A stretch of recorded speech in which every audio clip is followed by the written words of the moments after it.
Jamira Kalungi ayafumbirwa Fahad Kulumba ow'ekifaananyi yagamba muguluusi okwanjula twakubalako muguluusi nga kitegeeza nti ani ono Sebo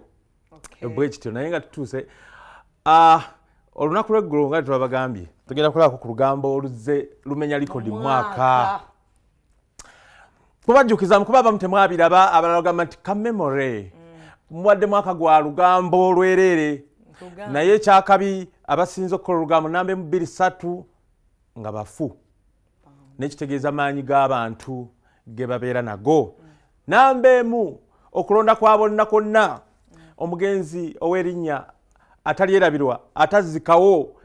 nti Desemba yalemeredde abantu lwa butabaawo kwe bantu ne bamwerijjako bonna Ivan Ssemwanga ne bazuula nti tebasobola simanyi oba Bahati Don eyakoze omukolo mu gavana aga nti gwe gukyasinze oba omuntu gwaga nti ayagala muddira mu bigere yakunukkirizaako wadde kwota bagiyita batyanga kwota ya kwota akatini wadde akamu 1% teyagituuse yoyo Ivan Ssemwanga bingi ebyaliwo nga bwomanyi yagabanya ssente bwe yamala ate n'afa ne ssente bazissa mu ntaana ne bagenda mu kooti Bank of Uganda egamba nti ssente bazigyayo tebazigjayo omusango ne bagugoba zali agenda atula ku ntaana ate gye byakkira entaana bantu bagibomodde ne bagibomola nga banoonya ssente ne wabeerawo taata wa Ivan omu ayajja n'aŋŋa Sseguya g'osaasaanya amawulire nti Ivan teyafa naye nkulabula ate gye byakkidde ogenda kulaba mu kiripu taata yennyini yazze nanneetondera ne yeetondera n'okwogera ebintu nti zali sibaana siba Ssemwanga byonna ogenda mulaba nga ayogera ebitajjansa ate wali akkakkanye embeera yeeyo story reaching out to abaana nga bagala kukola linnya ati mbadde mbuuza wakijje ku mutima gwo oba nawe just oyagala kukola linnya ebintu bino byenkola sibikola lw'amannya kubanga era sibeera wano ate sibikolera wano wokka nojembeera e South Africa sinsi yange naye mbikola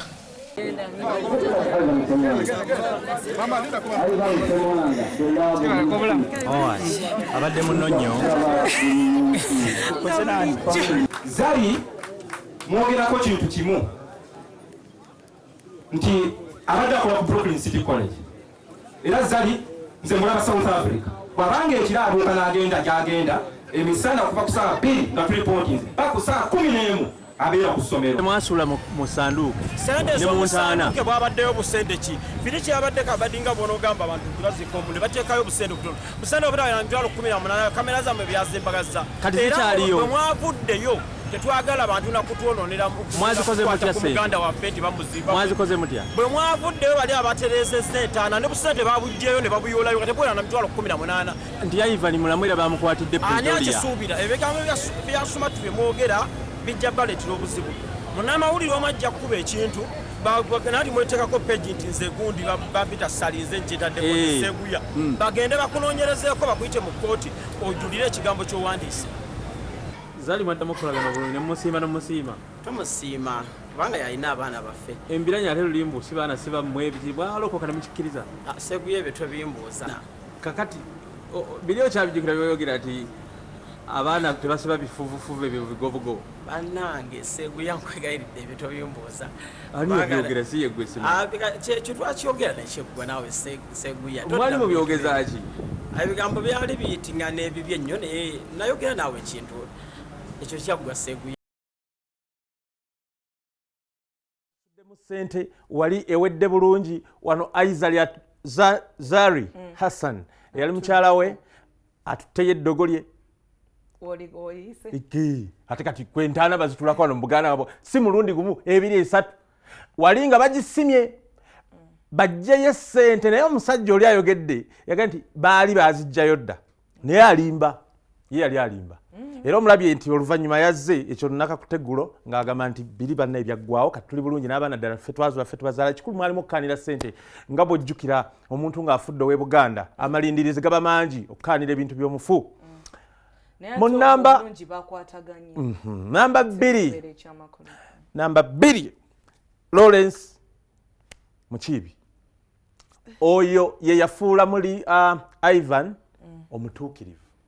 kuba bali bamanyi nti oliye waddanga alina abaana bangi Ivan kakkananga alina basatu n'owokuna baazula siwe nga bayoza alina abakazi bangi namwandu yali omuzali wabulayo namwandu omulala Lawrence Mukiibi eyali omutuukirivu tugenda zuula abaana 4 5 3 6 mu basatu n'abakyala nga baali bayizibe abasinga obungi ku masomero ga St. Lawrence era okuzuula mwali mu likodi nti yayagala Nnaalongo aye nayagala n'abalongo nakato ne babirye oh my god naye omwami oyo gwolaba abadde ku screen awo ng'ayogera agamba yamuwa ssente ezatandika amasomero ga St. Lawrence agenda omugamba nti njavu wadde empaayo okukona mugamba ndi bize ndabirira amasomero ga awo n'amwogera naye nze sijja kusobola mwogera kale byebyo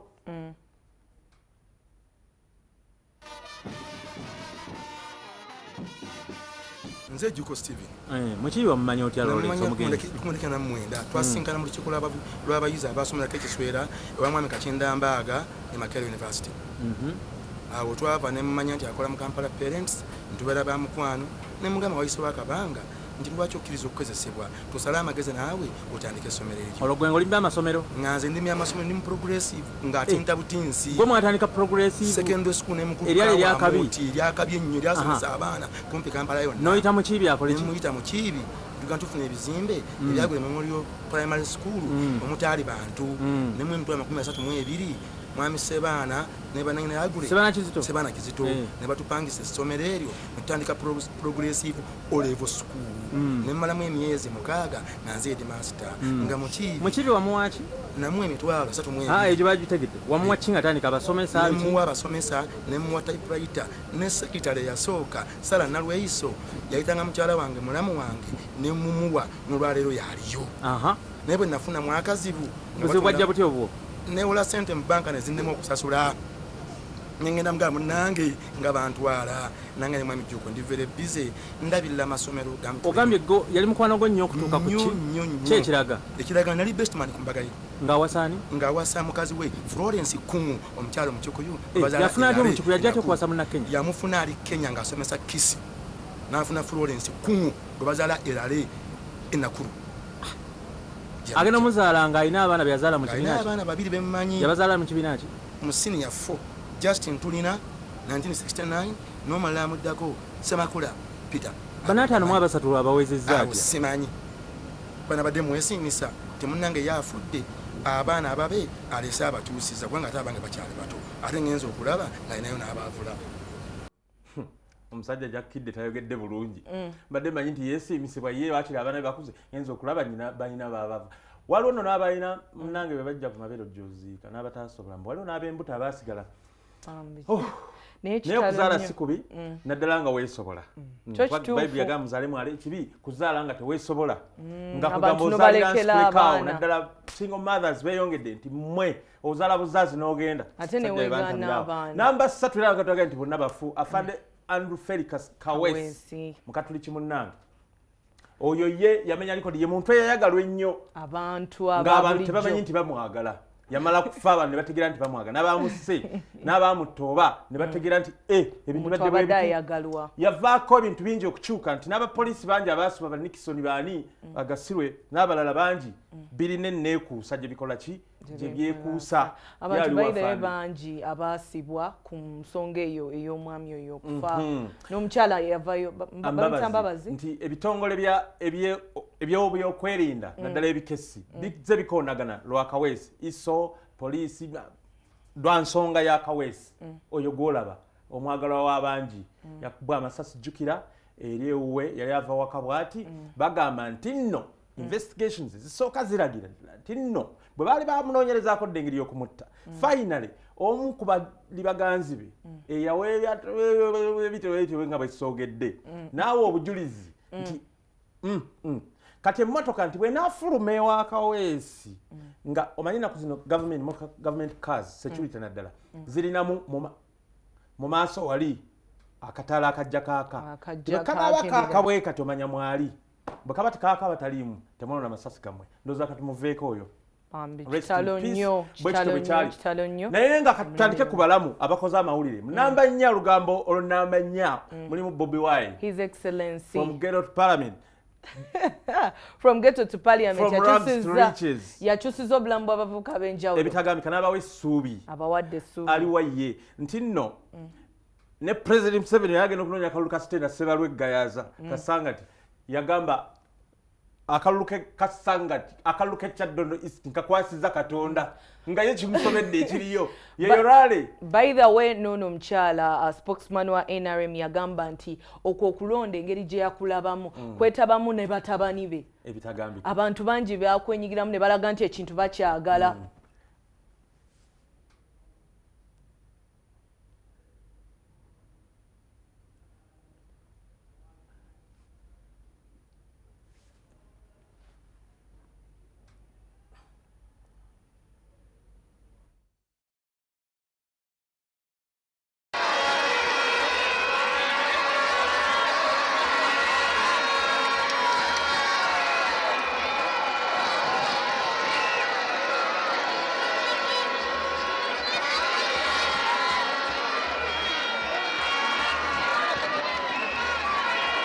Okugenda okuyimbira wa Bobi Wine segenzeeyo ntino wagenze kuyimbira kwali wagenze kuyimbayo Bobi Wine naye abantu abadde yegayaza Bobi Wine I support him as a musician naye nze mpagira party ya NRM Ransonga I'm behind of President Yoweri Museveni I can't deny him kati wadde ovawa President Yoweri Museveni nga bamuyimbirako kulala kubanga ze Museveni engeri yoddawa ebadde manyangwa yastenda Sebalu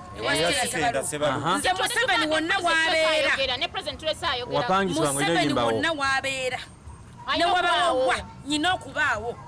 kubanga kati bw'obadde ovaayo bwe mbadde nvaayo nensanga abantu ne bankwata jangu oyimbe omulabye jangu oyimbe kyali kiwalazima baga nti agenda agenderedde